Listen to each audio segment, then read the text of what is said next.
Good morning, everyone. My name is Derek Mosley. I'm the director of Marquette Law School's Lubar Center for Public Policy Research and Civic Education. Thank you all for coming this morning.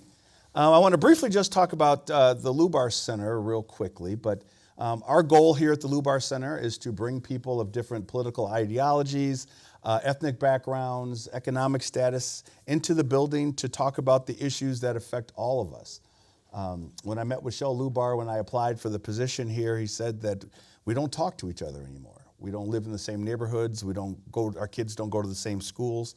And so we don't know very much about each other. And he wanted the Lubar Center to be a place where we got together, and we got to talk, and we got to solve a lot of problems. And we do this here with programming.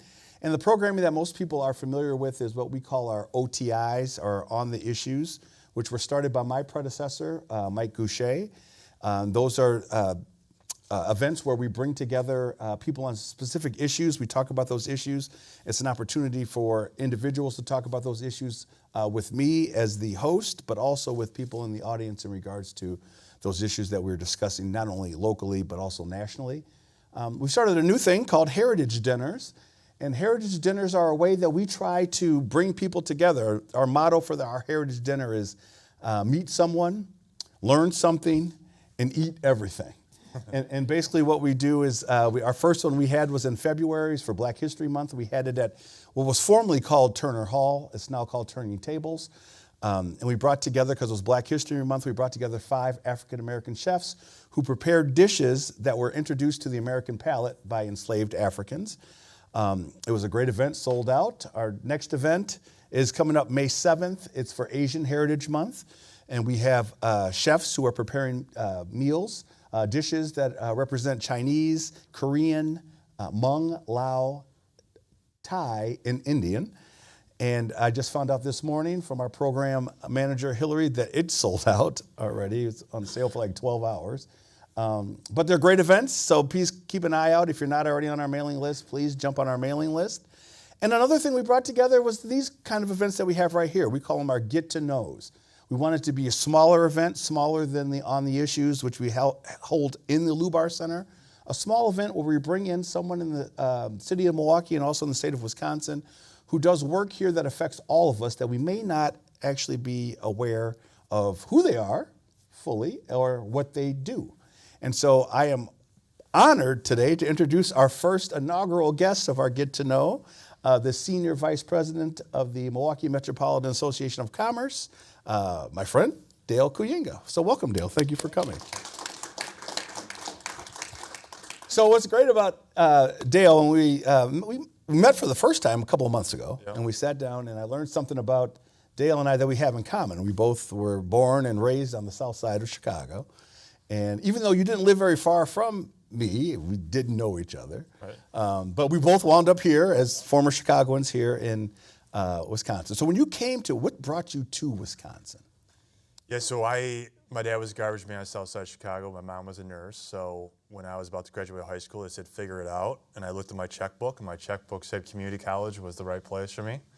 I also wasn't a very good high school student. I wasn't horrible, but I was not good.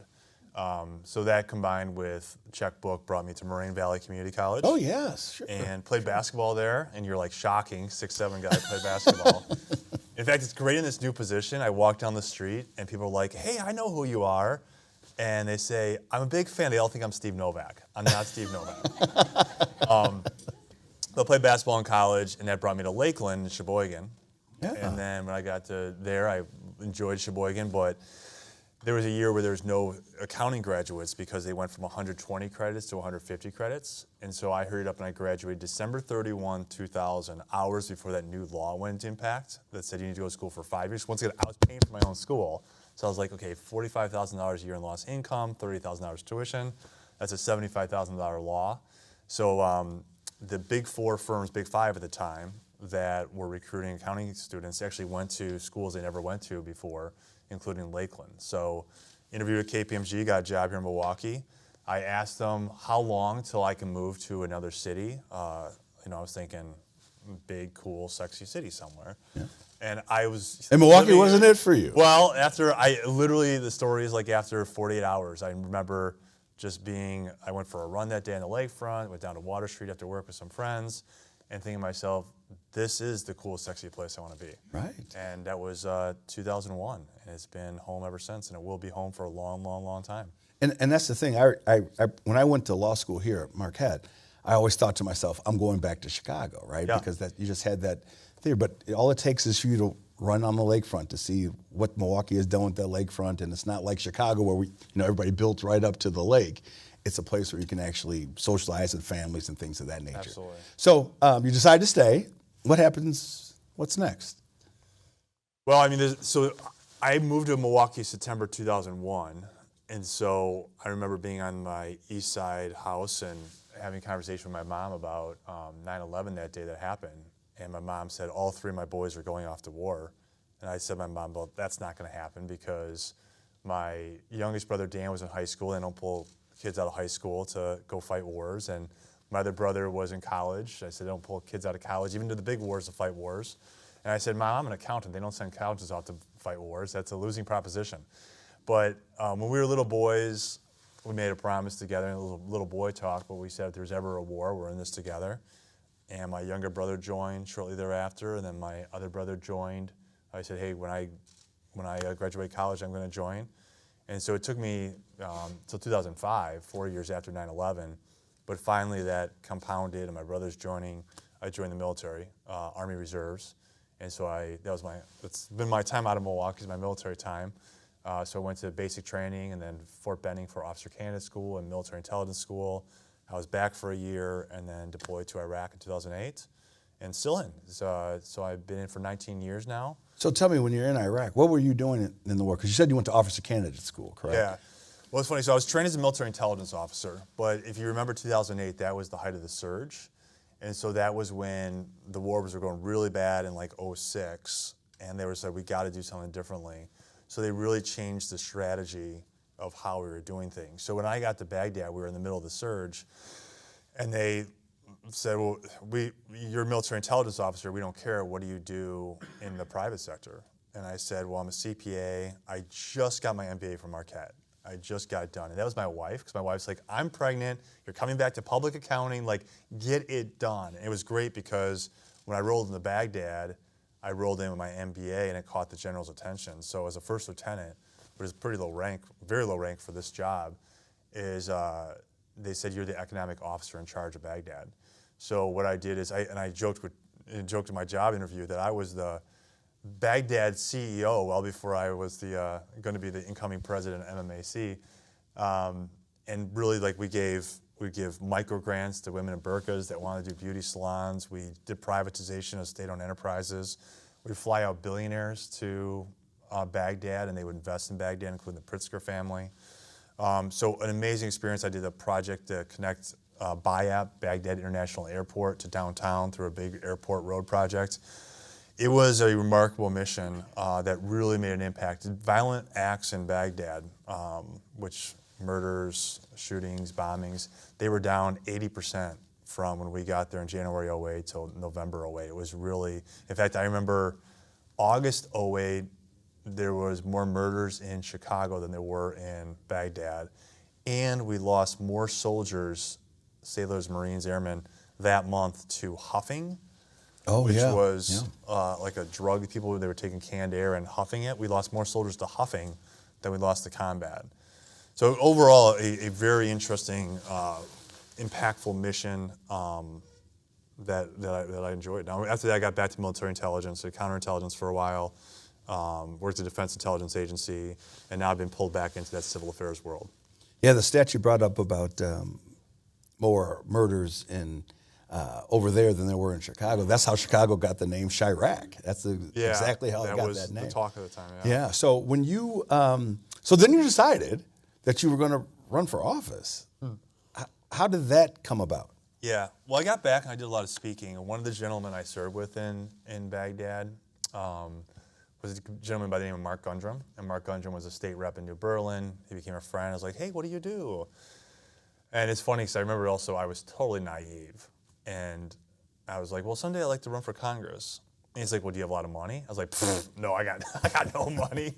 He's like, well, there's only two ways you run for Congress. Either like work your way up, like through other offices, or you have a lot of money.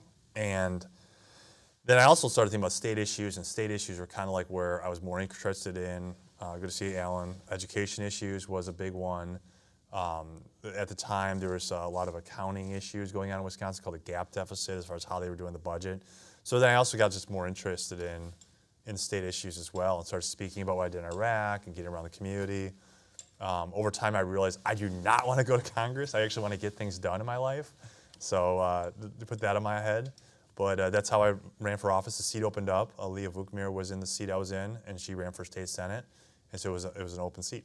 Okay, so so no one in your family was in politics? No. So nobody in my family had a college education.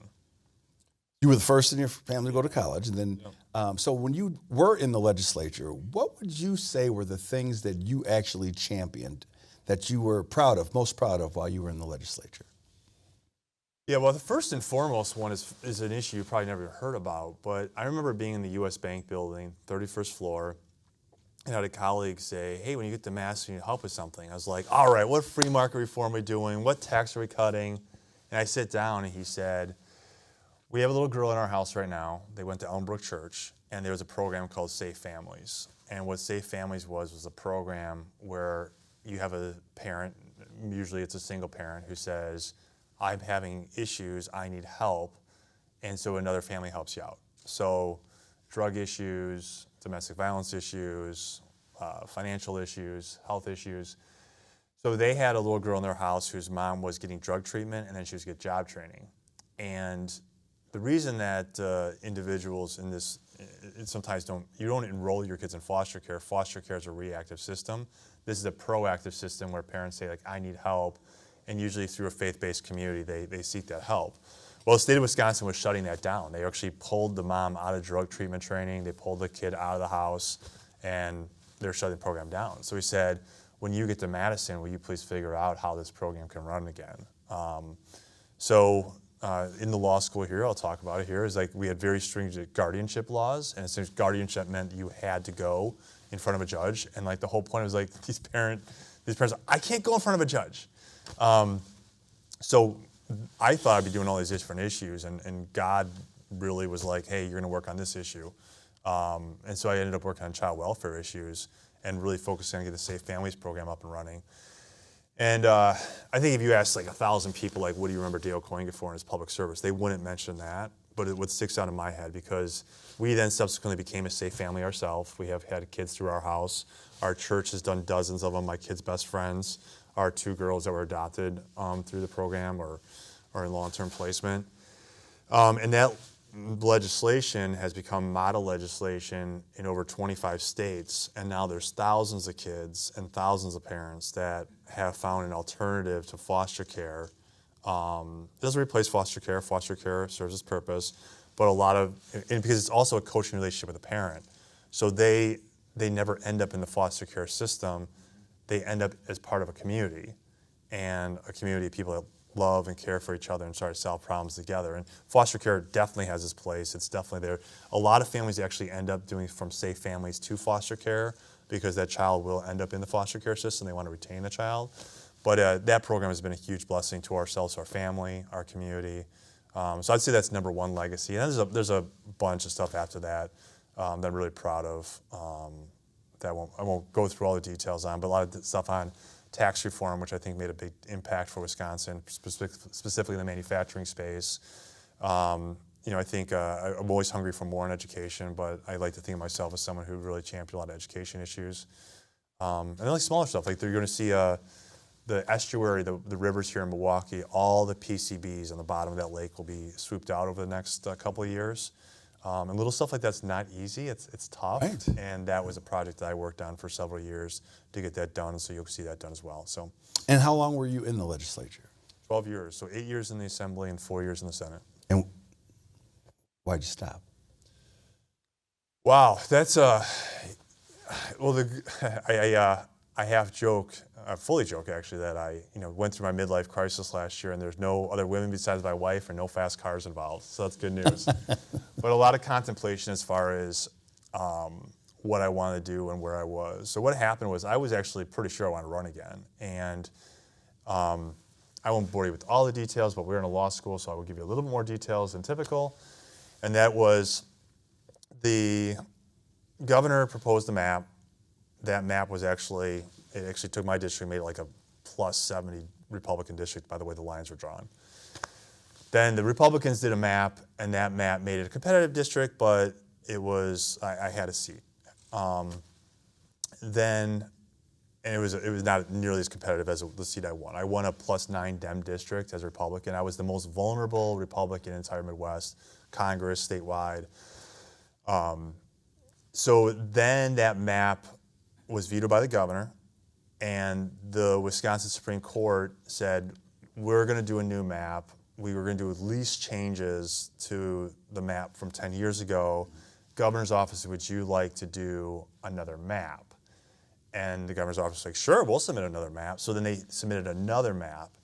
And that map, like, very aggressively gerrymandered me out of the seat.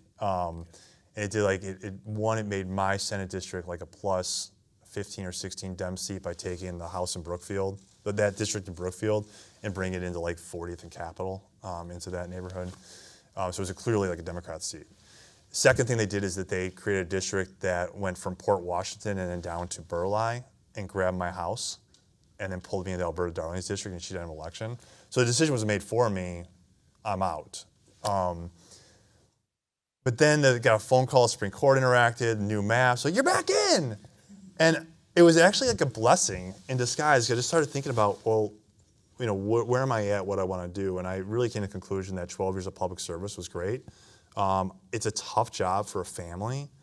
I mean, $50,000 a year job, raising 4 kids and going to Christian school. You know, and I had different jobs too. You know, I was doing CFO consulting, Army duty, but you know, trying to juggle all that. And so at the end of the day, I just came to the conclusion that that was my public service. I enjoyed it. It was time to move on. And I also feel you can make impacts in many, many other parts of our community, not public office. And I think like the Republican Party changed a lot from 12 years ago, from where I started to where I ended, and it changed in a direction that I wasn't very comfortable with on the whole. So I was constantly trying to differentiate myself from that, which takes work. It's all takes to work, it takes time. And so I was ready for some new opportunities and found it. So how did the MMAC get on your radar?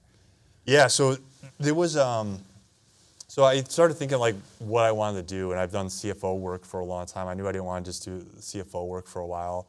So I just asked around, I said, hey, I really want to run something. And then eventually someone on the board said, hey, Tim's looking, you know, it's gonna be a couple of years out, but eventually Tim wants to retire and they're looking for a replacement. And my initial reaction, because I was already interviewing for a job that I was really interested in, and I said, no, I think I'm good. No, I think I'm good. And it was that night, like 3 in the morning, which I don't do, I'm a sound sleeper. It was almost like a movie where I like woke up in bed and I was like, that's the job for me. That's the job for me. Like, that is the perfect job. It's like, I love Milwaukee, but it's a 7-county region. It's like all the different industries we cover, because in public accounting, I had all sorts of different industry experience. And public service, I worked with banks and not-for-profits and manufacturers. And I knew some of the people there that I had a lot of respect for. So I was like, that's the job for me. And so I started the interview process. So tell me, for those who don't know, because we are actually recording this event, what does the MMAC do? Yeah, so the MMAC has been around for 162 years. So as Tim consistently says, like, I'm going to hand it to you, don't break it. So that's a long time for an institution. And Tim's been there the whole time. He's been there for 30 years. 30 years, not the whole time. I know Tim well. I just said that for yeah, he's a fun guy to joke around with, but he's been there for 30 years, actually, in the CEO role. Longer than that overall. But so what does MMAC do? MMAC is a chamber of commerce. So what is a chamber of commerce all about? Essentially, I say access. I mean, it gives everyone access to visibility and opportunities and networking and advocacy for public policy is a big part of what we do. Not all chambers do that. We actually have a big part of our advocacy efforts. It started in a hardware store on Water Street, and essentially 5 or 6 business people said, hey, we should get organized and work together on the better health of the community. MMAC has 4 strategies that really drive our operations. So livability, making sure this is a great area to live. Growth, we want to see economic growth.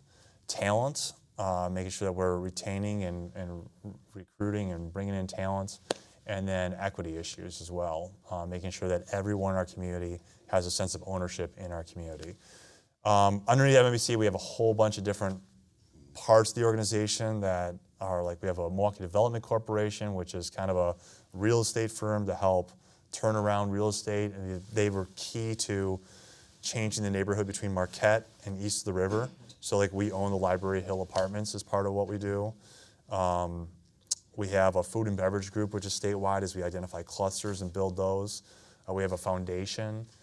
So we're involved with a lot, but making a big impact, and excited to be there. Yeah. So, how many? I don't even know how many people work for the MMAC. We have about 40. 40 people. Yeah. So that's a lot of work for 40 people. It is a lot of work, but it's leveraging. It's really. I mean, we're not for profit, so we're not trying to get market share or take credit. I mean, essentially, we're a facilitator. So we only have 40 people, but Marquette's a big part of that, and all our universities and our other not-for-profits. We're very closely with the Greater Milwaukee Committee, friends with Joel over there, and so it's not just like we're going to do this and we want the credit. I think the area has a very, very healthy ecosystem of not-for-profits and the private enterprise to just facilitate and say, okay, this is best for you, this is best for you, and just making that work.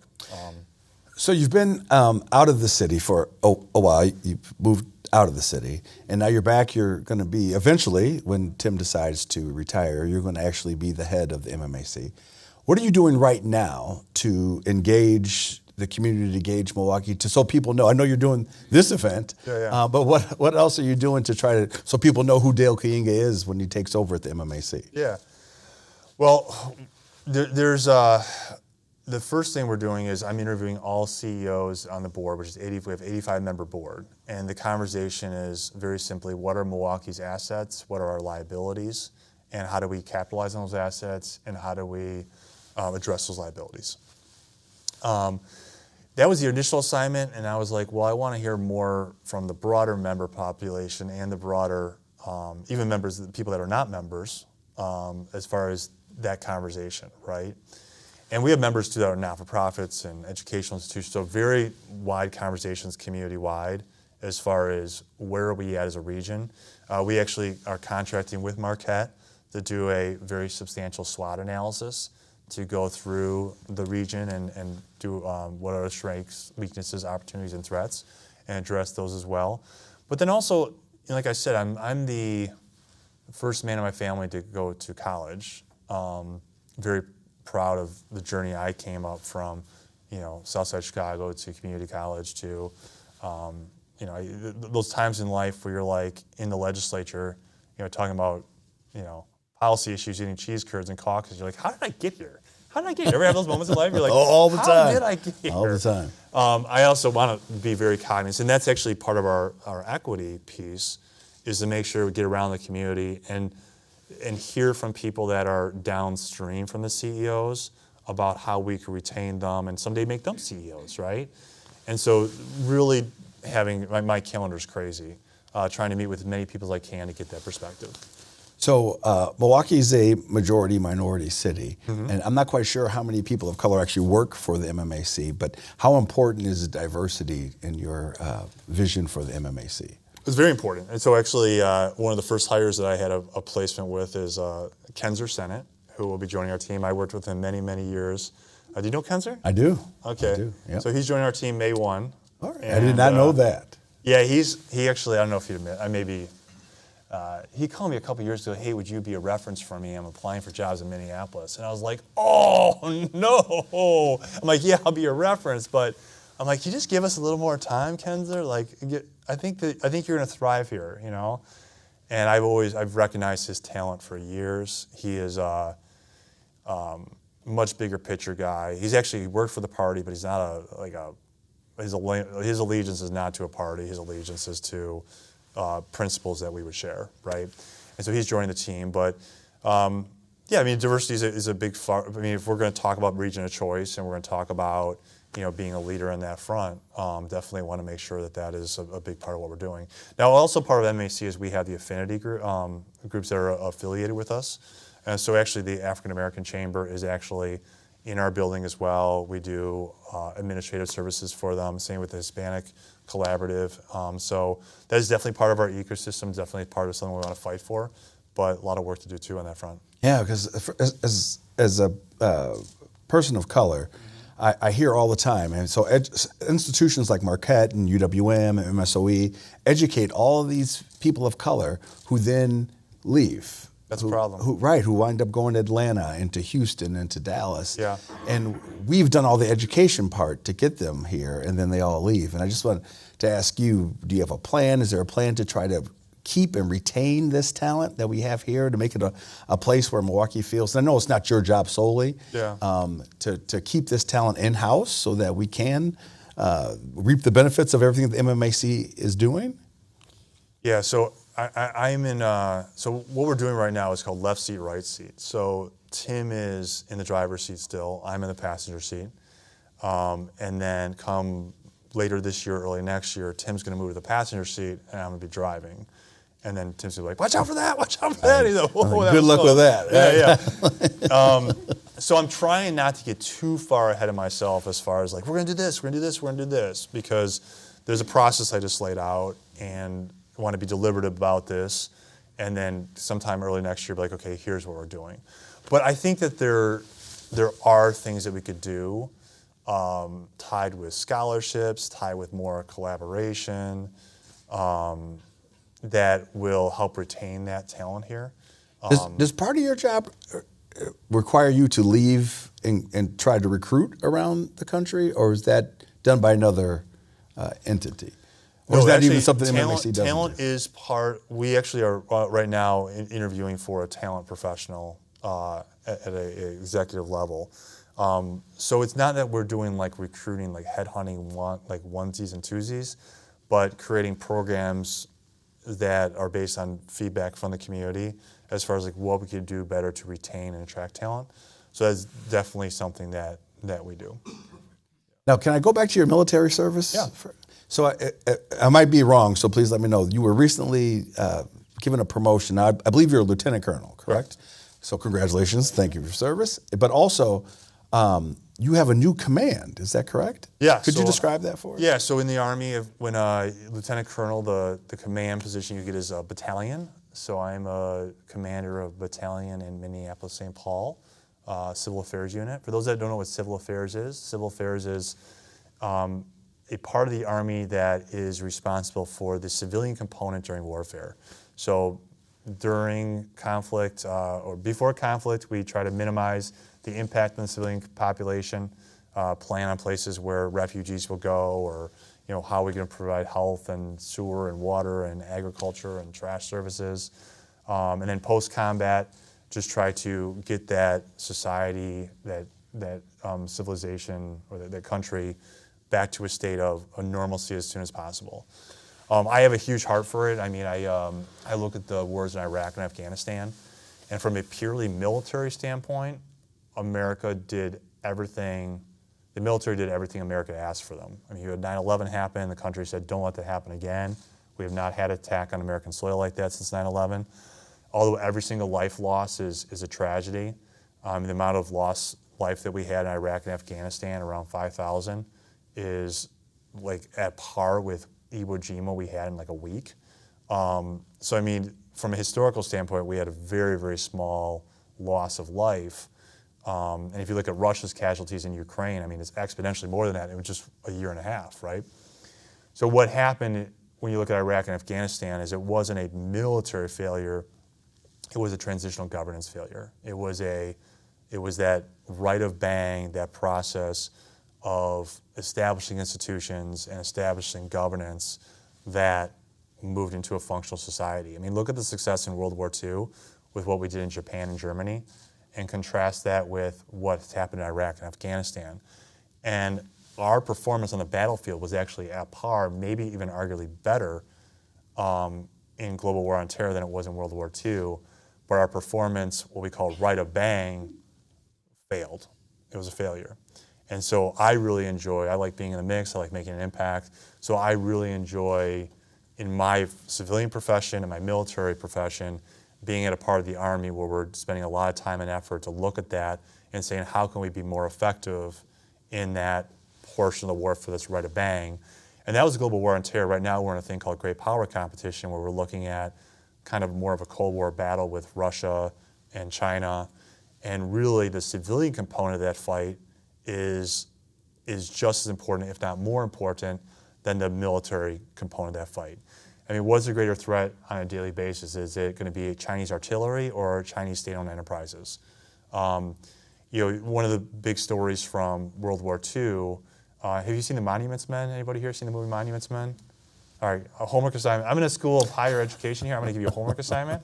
You're going to like it. You're going to watch the movie Monuments Men. It's with Matt Damon, George Clooney. It's actually not like oh my gosh, he's going to make me watch this. It's a good movie.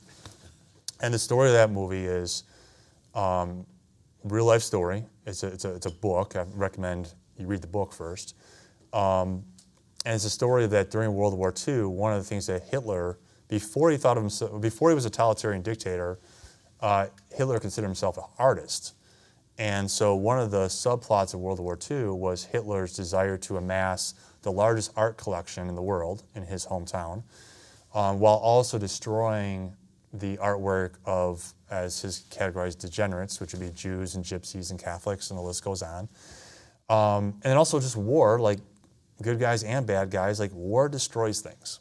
So they actually would commission artists and museum curators and people from that community, and they commissioned them and then sent them over, in this case, into the European theater to help restore works of art, to find the rightful owners. To this day, this is still going on, where they're still trying to find rightful owners from works of art that were stolen from families, primarily Jewish families during World War II. So they were part of the warfare effort, is commissioning these people. So one of my jobs the last 3 in the Army was to reconstitute, to build up a 21st century Monuments Men and Women team. And so I mentioned that in this context because if you look at Chinese warfare is in part about destroying cultures. Look at within the Uyghur population. I mean, same with Russia. Russia right now is trying to destroy anything uniquely Ukraine, right?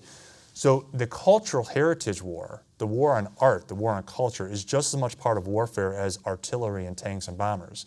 And so the part of the Army I'm in is fighting that fight across many different civilian competencies. So I find incredible meaning in it.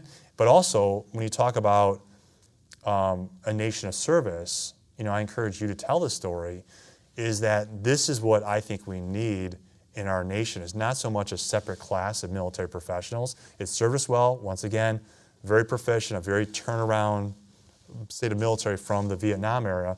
But I think we've gone a little bit too far where there's a professional military that's divorced from civilian society. And I would like to see us do more of like kind of what the Israeli Defense Force has, which is like you're a civilian and you're also available to serve. Because right now the fight is across much more than, Call of Duty type action. At this time, I want to more than you probably want to know. I was like, man, you're talking to the wrong guy. But so I'm going to open it up right now for any questions. Anyone have any questions for Dale in regards to anything we talked about or anything we may not have talked about?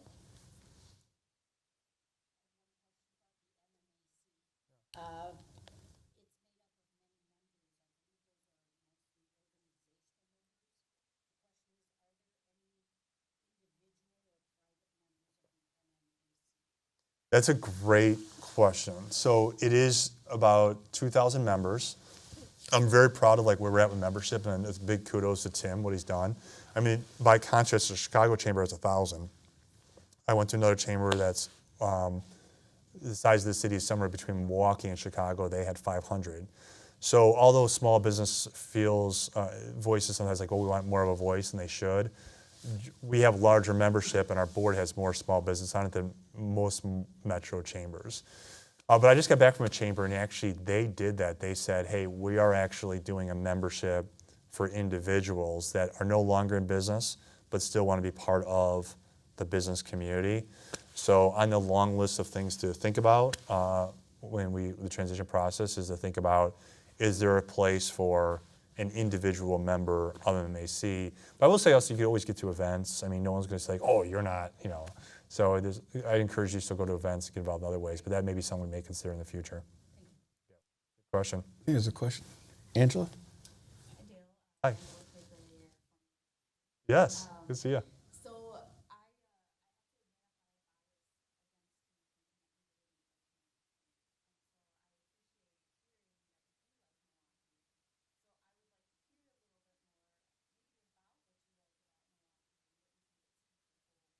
Yeah, let me turn the question over real quick. Like, what did I ever say or do that you would think that I do not like Milwaukee? I mean, I say it's my bias. Okay. So I never really All right. elaborated or asked you. you. Yeah. So for purposes of the recording, I have to repeat the question. Yeah. So the repeat of the question, if I make sure I have this right, Angela, is that what is it do you like that you like about Milwaukee? Yeah. It's a long list, so that's my pause here. I mean, let me start with the people. I don't know if it's like a big city thing or just different personalities, but I immediately recognized when I moved from Chicago to Milwaukee that just the accessibility and the ability for people just to deal with, talk to each other and have accessibility is a big thing in Milwaukee. I always say Milwaukee is everything you want in a city. I mean, when I go around the country and I tell people like, hey, in 15 minutes I could be going to a Bucks game, I could be skiing at Little Swiss, I could be on a boat in Pewaukee. I mean, they're like, all that in 15, it's all in 15 minutes. And by the way, I wake up with turkey and deer in my yard, right? I love the culture of Milwaukee. I love the diversity that we have. I love our lake. I love that we have many different types of businesses here, from financial services to manufacturing, our schools of higher education. Marquette's better known. I think MSOE is one of the great secrets of the region that produces engineers that are at par with the top, because it is top engineering universities in the country.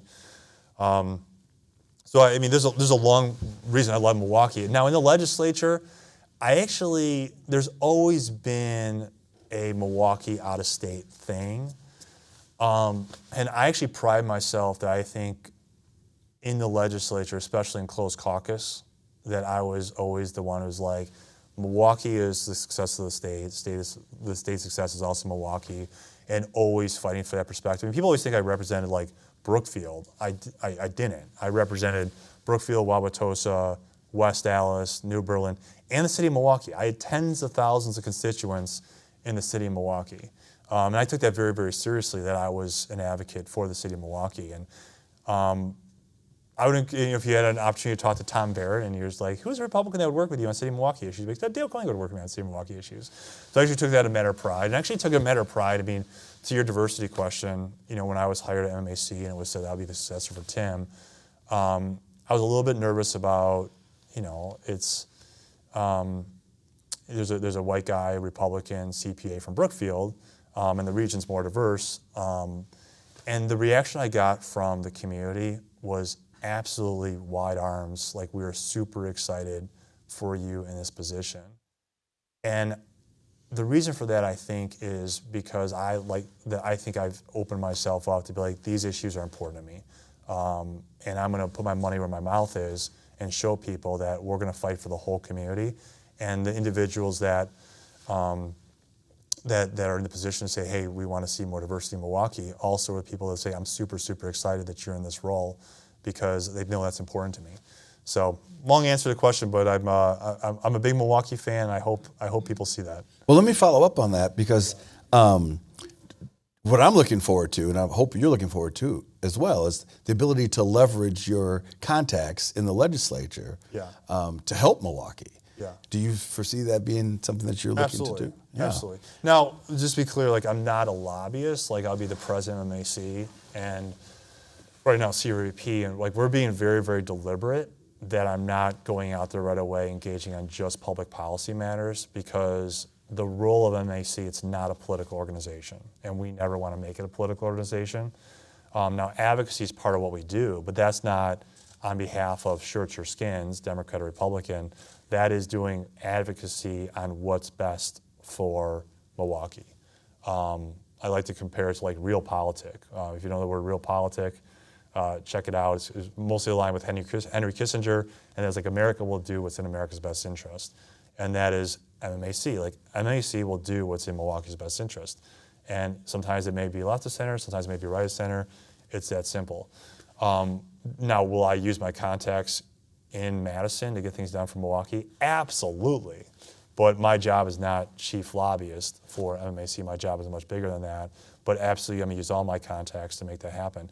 Now, one of the things that's happening right now that this city should be super, super proud of is you have new leadership in your county executive in David Crowley, and you have new leadership in your Milwaukee's office with Mayor Johnson, Cavalier Johnson. And those two guys have driven out to Madison more than some legislators to spend time with the legislators. And that is paying huge dividends. And they've made themselves vulnerable. They've sat in meetings they probably didn't want to be in. They have formed personal relationships. And they have built up tons and tons of goodwill. Now, do they get absolutely frustrated with the silliness of the building? Yeah, we all do, right? But what they're doing is they keep communicating, and they're not taking any frustrations out to Twitter or the public and going in the trench to have another 3, 4, 5, 6 decades of like us versus them. Is they're working to find a solution. And that's the kind of stuff where, I feel my role more of is a facilitator, being like, hey, name the out-of-state legislator. You really got to meet Chevy and David. Like, you're really going to like them. And they meet them, like, I really like them. And that's more important long-term for me to facilitate those relationships and create a relationship with the leadership here in Milwaukee, with the leadership in the legislature, versus being the power broker between those two, right? And there's an element of both, but that's where MMAC is offering tons of value and is paying dividends, is creating those connections. In the back, please.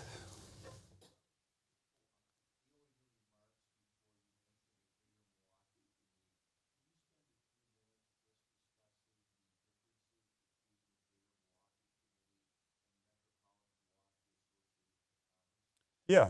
Real quick. The question is, could you differentiate the differences between the Greater Milwaukee Committee and the MMAC? And I'm not saying that because I know you didn't understand. I just want to make sure that we get it on recording. Yeah, that's a great question, and that question does come up fairly frequently.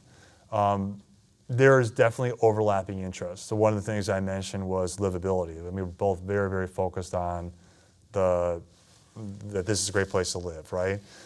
I mean, the MMAC is a chamber of commerce. So once again, like, we are going to do what's in the best interest of the Milwaukee business community. Now, that is a wide, is education the best interest of the business community? Absolutely. Is the livability issues we talked about, and is the civic nature and cultural heritage all part of that? Yes, it is. But from a business perspective, maybe that doesn't rank as high as a priority necessarily than some other things that GMC would focus on. So we're a business organization fighting for larger economic gain for the region.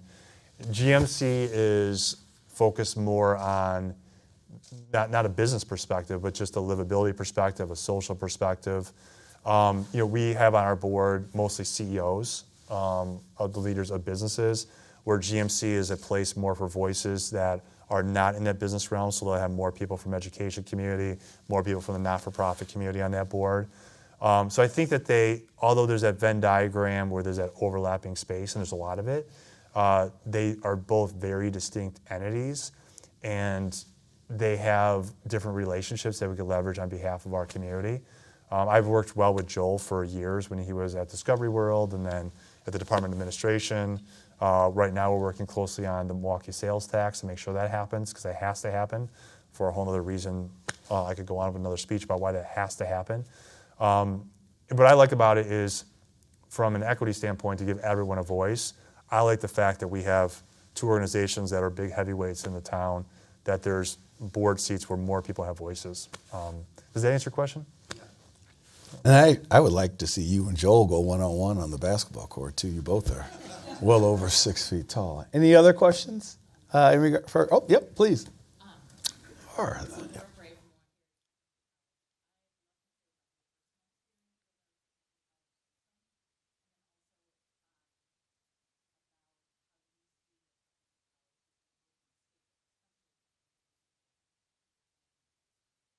Yeah, that's a great question. So I went to community college, which was it's different than the technical college system, but a similar concept as far as the population that's most likely to go to those systems, and the affordability and the practical nature of where we're at. I mean, I love the fact that yeah, I went to a community college, but like I had real professors in front of me. It wasn't like a mass class.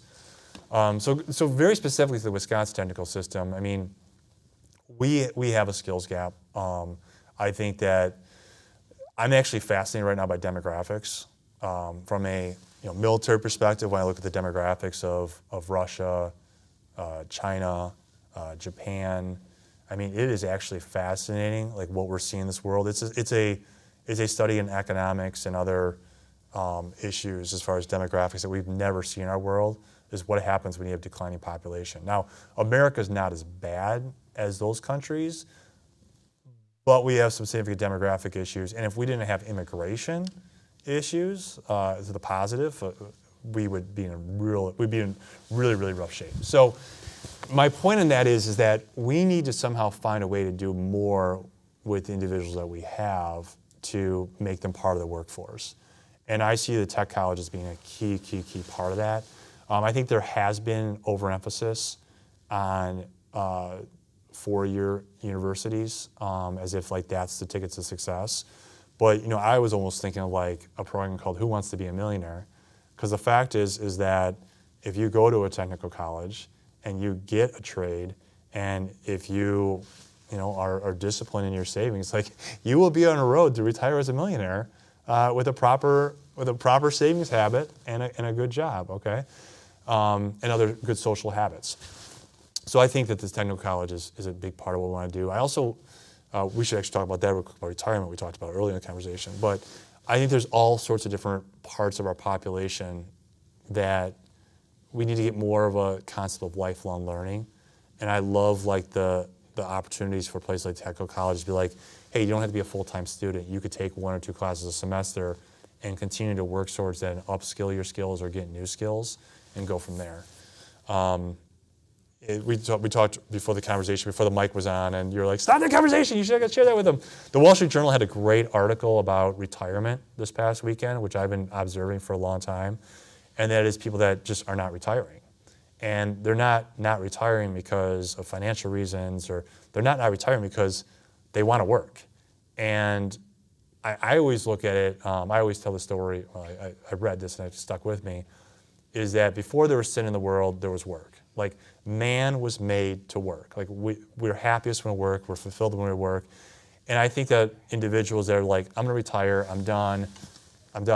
I don't think it's good for your health, I don't think it's good for your social well-being, I don't think it's good for the community. Engaging people in some sort of work long-term and continue to keep them part of their community is a real opportunity. And I think upskilling it later on in life is also an opportunity for us. But I look at people in our community like the Howard Fullers, who are just keep cranking to keep doing good things. Bob Lang at the Legislative Fiscal Bureau. I got individuals in business that continue to believe in investing in business and growing their business and creating jobs. So I think that's another place that, when we think of talent, we think of like, oh, what about those 20, 30-somethings? Like, no. Talent, we got to think across the entire demographic, ages, races, zip codes, and think big, and just be a community of lifelong learners. Yes, Charles. I want to join Hmm. the love had a fantastic experience.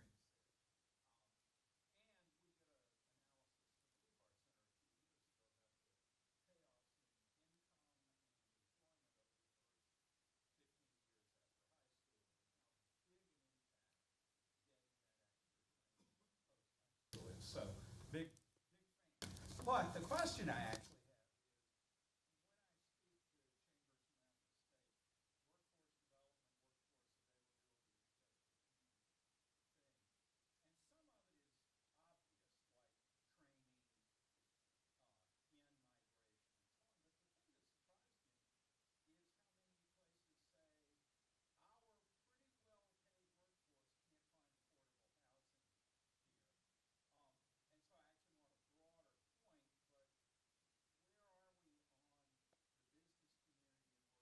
development and what our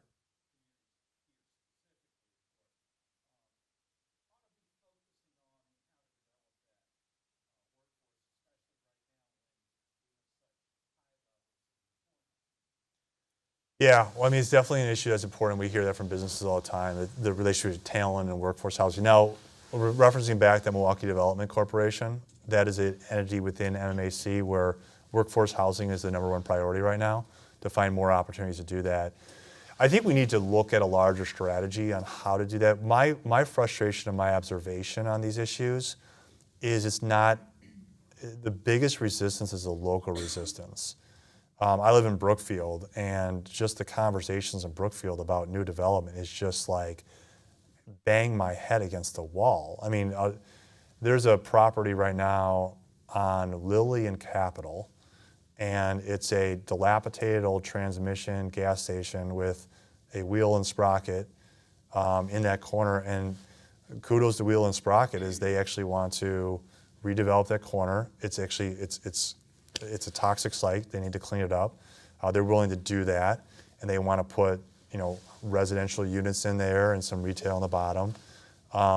Exactly like what Brookfield needs. Like we need affordable like apartments for individuals across different income levels. But I think like the same people that like go to a restaurant and they're ticked off that their food's taking so long are the same people like, we can't have any more development. It's like, well, where do you think the workers are coming from? Why do you think your order's taking so long?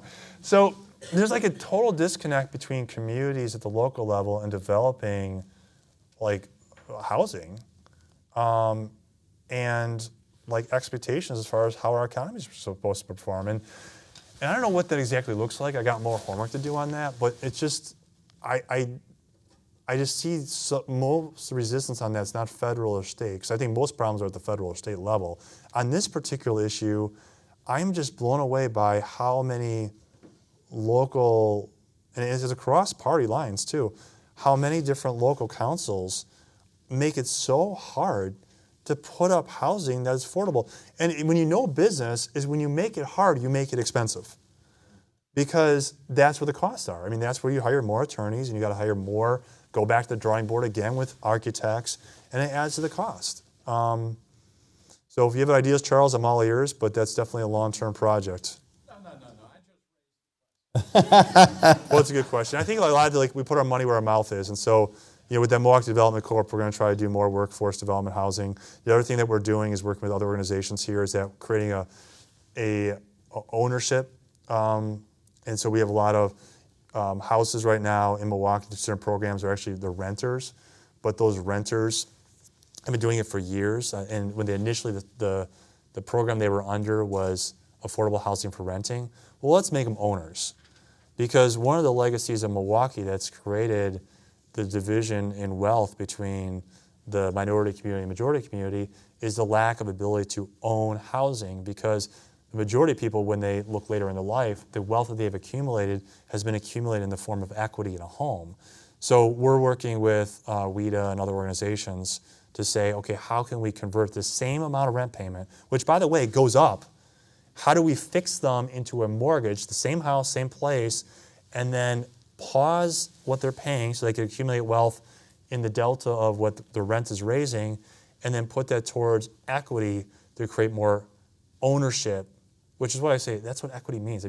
I have some people in the world that came from on the Republican side who hear that word and their head explodes. And I don't understand it, because I'm like, what is equity? And they're all over the place what it means, and they go to like Twitterville and say like, well, on Twitter it means this. I'm like, no. Like, equity means ownership. It's that simple. Like, how do we create more ownership for our broad community? Like, don't overcomplicate this. And those are great examples, like with workforce housing, is like, and I hate some terms, what they mean. Like some people get them like, oh, well, we got to create like Soviet-style blocks of housing. It's like, no, you create housing, and this housing is beautiful, and create opportunities. But we have a housing stock problem, which is amazing that we have that, and a demographic problem. Because just think of it, we didn't have a demographic problem, we'd have even more about workforce issue housing projects. So we got to do both demographics increase while at the same time providing more housing. So the purpose of the get-to-knows is not only to be a smaller group for us to have conversations, but also afterwards so that you can be accessible to people to talk to you as well. So I know you have a question. I'm going to allow you to have that question with Dale, because we're going to end. But before I end, I always like to do a little rapid fire. So I'm going to start rapid fire questions. You give me the first thing that pops in your mind. I'm going to give you options, okay? You ready? Let's do it. All right, here we go. Water fountain or bubbler? Bubbler. No way. You're from Chicago. Well, I've been trained. So, all right, rapid fire. But I got my first basketball practice. And I got my first basketball practice at Lakeland. And he's like, "Oh, I run to the bubbler back." And the two Chicago guys just stood there and looked at each other like, "What? The bubbler?" But I've lived more of my life now in Wisconsin than All right. So you want to stay in that world? You stay there. Ice cream or custard? Custard. Championship first, Bucks or Brewers or Packers? Bucks. All right, hopefully. Right around the corner. Right around the corner. And finally, cheese curds, fresh or fried? Fried. All right, my man. So I want to thank Dale. I want to thank you for your time. I want to thank you for coming here. Thanks. Appreciate it. And I want to thank all of you. I want to also thank Hillary DeBlois back in the back there, sitting there. At the Lubar Center, although I may be the director, everybody has the most contact with Hillary as the program manager.